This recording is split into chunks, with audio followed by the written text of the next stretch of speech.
நீங்கள் பார்த்து கொண்டிருப்பது நியூஸ் 21 செய்திகள். தமிழ்நாடு செய்திகளை உடனுக்குடன் தெரிந்து கொள்ள நியூஸ் 21 செய்திகளை பாருங்கள்.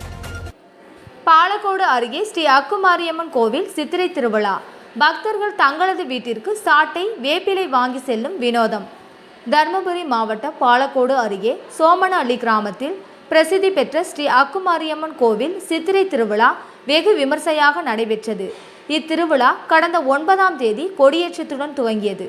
இன்று அதிகாலை முதலே அம்மனுக்கு பல்வேறு திரவியங்களால் அபிஷேகம் மற்றும் ஆராதனை செய்யப்பட்டு சிறப்பு அலங்காரத்தில் அம்மன் அருள்பாலித்தார். 12 கிராம மக்கள் ஒன்றிணைந்து அம்மனுக்கு கூழ் ஊற்றியும், மாவிளக்கு, ஊர்வலம், பூங்கரம் எடுத்தலும், பக்தர்கள் அலகு குத்தி பால்குடம் எடுத்தும், பல்வேறு சாமி வேடங்கள் அணிந்தும் அம்மனுக்கு ஆடு, கோழி, கிடா ஆகியவற்றை பலியிட்டும் நேர்த்திக்கடன் செலுத்தினர். கோவிலுக்கு வந்திருந்த பக்தர்கள் சாட்டையடி வாங்கியும், வேப்பிலை சாட்டை தங்களது வீட்டிற்கு வாங்கியும் சென்றனர். மேலும் கோவிலுக்கு வந்திருந்த பக்தர்களுக்கு அன்னதானம் மற்றும் நீர்மோர் வழங்கப்பட்டது.